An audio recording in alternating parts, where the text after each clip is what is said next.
6 ತಿಂಗಳು ಅಥವಾ 1 ವರ್ಷ ಕಳೆದ್ಮೇಲೆ ಎಷ್ಟೋ ಸಲ ಫೀಲ್ ಮಾಡ್ಕೋತೀವಿ, ನಾವು ಇವ್ರನ್ನ ಪ್ರೀತಿ ಮಾಡಬಾರ್ದಾಗಿತ್ತು ಅಂತ. ಅಂದ್ರೆ ರಾಂಗ್ ಪರ್ಸನ್‌ನ ಲವ್ ಮಾಡ್ಬಿಟ್ಟೆ ಅನ್ನೋ ಫೀಲ್ ಎಲ್ರಿಗೂ ಕಾಡ್ತಾ ಇರತ್ತೆ. ಯಾವಾಗ?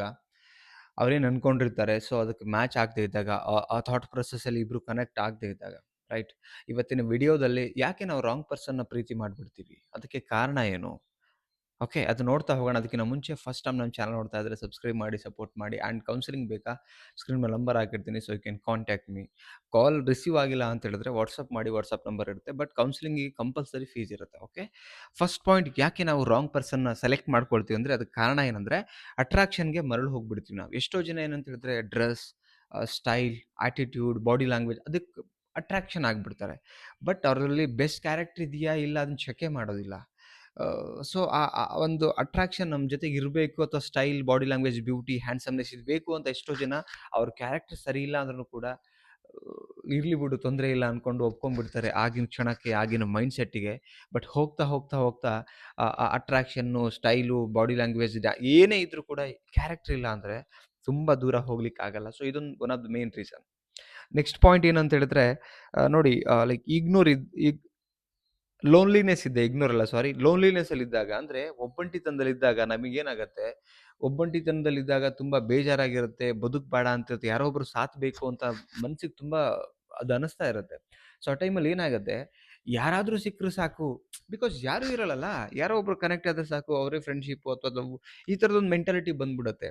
ಲೋನ್ಲಿನೆಸ್ಸಲ್ಲಿದ್ದಾಗ ನೀವು ಸಡನ್ಲಿ ಮನಸ್ಥಿತಿಗೆ ಒಪ್ಸ್ಕೊಂಡ್ಬಿಡ್ಬೇಡಿ. ಅವ್ರು ಹೆಂಗೋ, ಏನೋ, ಯಾರೋ ಇದು ಸ್ವಲ್ಪ ಫೈಂಡ್ ಔಟ್ ಮಾಡಿ. ನಿಮ್ಮ ಥಾಟ್ ಪ್ರೊಸೆಸ್ಸಿಗೆ ಅವರಿಗೆ ಮ್ಯಾಚ್ ಆಗತ್ತಾ ಇಲ್ವಾ? ಎಷ್ಟೋ ಜನ ಲೋನ್ಲಿನೆಸ್ಸಲ್ಲಿದ್ದಾಗ ಒಪ್ಕೊಂಡ್ಬಿಡ್ತಾರೆ. ರಾಂಗ್ ಅದು. ನೆಕ್ಸ್ಟ್ ಪಾಯಿಂಟ್ ಏನಂತ ಹೇಳಿದ್ರೆ, ಅವರು ಚೇಂಜ್ ಆಗ್ತಾರೆ ಅನ್ನೋ ಭ್ರಮೆದಲ್ಲಿ ಬದಲಾಗ್ತಾರೆ ಮುಂದೆ. ಈಗ ಅವ್ರ ಕ್ಯಾರೆಕ್ಟರ್ ಸರಿ ಇಲ್ಲ ಅಂತ ಗೊತ್ತಾಗತ್ತೆ. ಬಟ್ ಸ್ಟಿಲ್ ಮುಂದೆ ಬದಲಾಗ್ತಾರೆ. ನಮಗೋಸ್ಕರ ಸರಿ ಆಗ್ತಾರೆ. ಸರಿ ಮಾಡ್ಕೊಳ್ತಾರೆ. ಈ ಒಂದು ಭ್ರಮೆ ಒಳಗಡೆ. ಬಿಕಾಸ್ ಕ್ಯಾರೆಕ್ಟರ್‌ನ ಸರಿ ಮಾಡ್ಕೊಳ್ಳೋದು ಬಹಳ ರೇರ್ ಇರುತ್ತೆ. ಅದು ಈಗೋ ಆಗಿ ಕನ್ವರ್ಟ್ ಆಗ್ತಿರುತ್ತೆ. ಆ ಭ್ರಮೆಯಲ್ಲಿ ಇರಕ್ಕೆ ಹೋಗ್ಬೇಡಿ. ಪ್ರಾಕ್ಟಿಕಲಿ ಏನಿರುತ್ತೆ ಅದೇ ಅವರಾಗಿ ಬದುಕ್ತಾ ಇರ್ತಾರೆ. Okay. So next point it's very important ಏನಂತ ಹೇಳಿದ್ರೆ, ಹಿಂದೆನೇ ನೋವು ಹೆಚ್ಚು ಅವರಿಗೆ ಲೈಕ್ ಥಿಂಕ್ ಮಾಡ್ತಾ ಇದ್ದಾರೆ. ಪಾಸ್ಟಲ್ಲಿ ಏನೋ ಒಂದು ತುಂಬ ಬ್ಯಾಡ್ ಇರುತ್ತೆ. ಬ್ರೇಕಪ್ಪೋ ಏನೋ ಮತ್ತೊಂದಿನೊಂದು. ಅದು ತುಂಬ ನೆನಪಾಗ್ತಾ ಆಗ್ತಾ ಅದನ್ನೇ ಯೋಚನೆ ಮಾಡ್ತಾ ಇದ್ರೆ, ನೆಕ್ಸ್ಟ್ ನಮಗೆ ಕನೆಕ್ಟ್ ಆಗುವಂಥ ವ್ಯಕ್ತಿಗಳದ್ದೇನೆ. What you think you become ಅಂತ ಹೇಳ್ತೀವಿ. ನೀವು ತುಂಬ ನೆಗೆಟಿವ್ ಆಗಿ ಥಿಂಕ್ ಮಾಡಿ, ಪಾಸ್ಟನ್ನ ನೆನ್ಪಿಟ್ಕೊಂಡು ಥಿಂಕ್ ಮಾಡಿ ಮಾಡ್ತಾ ಇದ್ರೆ, ಅದೇ ಥರ ಜನಗಳು ನಿಮಗೆ ಕನೆಕ್ಟ್ ಆಗ್ತಾ ಹೋಗ್ತಾರೆ. ಇದು ಕೂಡ one of the main reason ನಿಮಗೆ ರಾಂಗ್ ವ್ಯಕ್ತಿ ಕನೆಕ್ಟ್ ಆಗ್ಲಿಕ್ಕೆ. ಓಕೆ. ಸೊ ನೆಕ್ಸ್ಟ್ ಪಾಯಿಂಟ್ ಏನಂತ ಹೇಳಿದ್ರೆ, ನಿಮ್ಮ ವ್ಯಾಲ್ಯೂ ಗೊತ್ತಿಲ್ಲದೆ ಯಾರನ್ನಾದ್ರೂ ಅಕ್ಸೆಪ್ಟ್ ಮಾಡ್ಬಿಡ್ತೀರಿ. ಎಕ್ಸಾಂಪಲ್, ನಿಮ್ಮ ವ್ಯಾಲ್ಯೂಸ್, ನೀವು ಯಾವ ರೂಟಿಗೆ ಹೋಗಬೇಕು, ನಿಮ್ಮ ಥಾಟ್ ಪ್ರೊಸೆಸ್ ಏನು, ಡ್ರೀಮ್ಸ್ ಏನು, ನೀವು ಎಲ್ಲಿಗೆ ಸಾಗ್ತಿದ್ದೀರಿ, ನಿಮ್ಮ ಕ್ವಾಲಿಫಿಕೇಷನ್, ನಿಮ್ಗೆ ಯಾವ ಥರ ಬೇಕು, ಯಾವ ಥರ ವ್ಯಕ್ತಿಗಳು ಇರ್ಬೇಕು ನಿಮ್ಮ ಲೈಫಲ್ಲಿ, ನಿಮ್ಮ ನಿಮ್ಮ ವ್ಯಾಲ್ಯೂಸ್ ಎಷ್ಟಿದೆ, ಇದ್ಯಾವುದೂ ಕೂಡ ನಿಮಗೆ ನೀವೇ ಕ್ವೆಶ್ಚನ್ ಮಾಡ್ಕೊಳ್ಳೋದಿಲ್ಲ. ನಿಮ್ಮ ವ್ಯಾಲ್ಯೂಸೇ ಗೊತ್ತಿಲ್ಲದೆ ಇದ್ದಾಗ ನೀವು ಯಾರನ್ನ ಬೇಕಾದ್ರೂ ಆಯ್ಕೆ ಮಾಡ್ಕೊಂಡು ಕೂತ್ಕೊಬಿಡ್ತೀರ ಲೈಫಲ್ಲಿ. ಇದು ಮೋಸ್ಟ್ ಡೇಂಜರಸ್ ಆ್ಯಕ್ಚುಲಿ. ಫಸ್ಟು ನಿಮ್ಮ ವ್ಯಾಲ್ಯೂಸ್‌ನ ಕಂಡಿಡ್ಕೊಳ್ಳಿ. ನಾನು ಏನು? ಓಕೆ. ನನ್ನ ಲೈಫ್ ಏನು?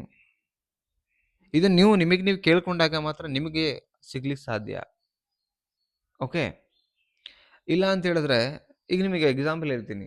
ಫುಟ್‌ಪಾತಲ್ಲಿರೋ ಒಂದು, ನಾನು ತಪ್ಪಾಗಿ ಹೇಳ್ತಿಲ್ಲ, ಒಂದು ಶರ್ಟ್‌ಗೆ ಅಥವಾ ಒಂದು ಬ್ರಾಂಡೆಡ್ ಶರ್ಟ್‌ಗೆ ಡಿಫರೆನ್ಸ್ ಇದೆ. ಬ್ರಾಂಡೆಡ್ ಶರ್ಟಿಗೆ ಅದರದೇ ಆದ ಒಂದು ವ್ಯಾಲ್ಯೂ ಇದೆ. ಅದಕ್ಕೆ ಅದು ಅಲ್ಲಿರುತ್ತೆ. ಫುಟ್‌ಪಾತಲ್ಲಿ ಇದ್ರದ್ದೇ ಆದ ಒಂದು ಸ್ಮಾಲ್ ವ್ಯಾಲ್ಯೂ ಇಲ್ಲಿದೆ. ಸೊ ಎಕ್ಸಾಂಪಲ್ ಕೊಟ್ಟಿದ್ದು. ನಿಮ್ಮ ವ್ಯಾಲ್ಯೂಸ್ ಗೊತ್ತಾದಾಗ ಮಾತ್ರ ನಿಮಗೆ ಯಾರನ್ನ ಕನೆಕ್ಟ್ ಮಾಡ್ಕೋಬೇಕು ಅನ್ನೋದು ಗೊತ್ತಾಗತ್ತೆ. ಸೊ ನೆಕ್ಸ್ಟ್ ಪಾಯಿಂಟ್, ಯಾರಾದ್ರೂ ಇಂಪಾರ್ಟೆನ್ಸ್ ಕೊಡ್ತಿದ್ರೆ ಅದನ್ನ ಲವ್ ಅಂತ ತಪ್ಪಾಗಿ ತಿಳ್ಕೊತೀರಿ.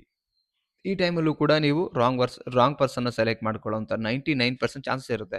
ಯಾರಾದ್ರೂ ಕೇರ್ ಮಾಡ್ಬಿಟ್ರೆ, ಯಾರಾದ್ರೂ ನಿಮಗೆ ಇಂಪಾರ್ಟೆನ್ಸ್ ಕೊಟ್ಬಿಟ್ರೆ ಅದು ಲವ್ ಅಲ್ಲ. ಥಿಂಕ್ ಮಾಡಿ. ಇಂಪಾರ್ಟೆನ್ಸ್, ಕೇರ್ ಮಾಡಿದ ತಕ್ಷಣ ಲವ್ ಆಗಕ್ಕೆ ಸಾಧ್ಯನೇ ಇಲ್ಲ. ಬಟ್ ನೀವು ಅದನ್ನ ಒನ್ ಸೈಡೆಡ್ ಆಗಿ ನಿಮ್ಮ ಮೈಂಡಲ್ಲಿ ಬಿಡು ನಮ್ಮ ಲವ್ ಮಾಡ್ತಿದ್ದಾರೆ, ಈ ಥರದ ಯೋಚನೆ ಮಾಡ್ಕೊಂಡಾಗ, ಈ ಥರದ ಮಿಸ್ಟೇಕ್ಸ್ ಮಾಡಿದಾಗ, ಇವೇ ನಿಮಗೆ ರಾಂಗ್ ಪರ್ಸನ್ ಸೆಲೆಕ್ಟ್ ಮಾಡಲಿಕ್ಕೆ one of the main reason ಆಗುತ್ತೆ. ಓಕೆ. ಸ್ನೇಹಿತರೆ, ಏನು ಅನ್ನಿಸ್ತು ಕಾಮೆಂಟ್ ಸೆಕ್ಷನಲ್ಲಿ ಕಮೆಂಟ್ ಮಾಡಿ. ಇಷ್ಟ ಆದರೆ ಲೈಕ್ ಮಾಡಿ, ಎಲ್ರಿಗೂ ಶೇರ್ ಮಾಡಿ. ದಯವಿಟ್ಟು 50K ಸಬ್ಸ್ಕ್ರೈಬರ್ ಆಗಲಿ ಅಂತ ಹೇಳ್ತಾ ಮತ್ತೊಂದು ಟಾಪಿಕಲ್ಲಿ ಸಿಗೋಣ. ಬಾಯ್.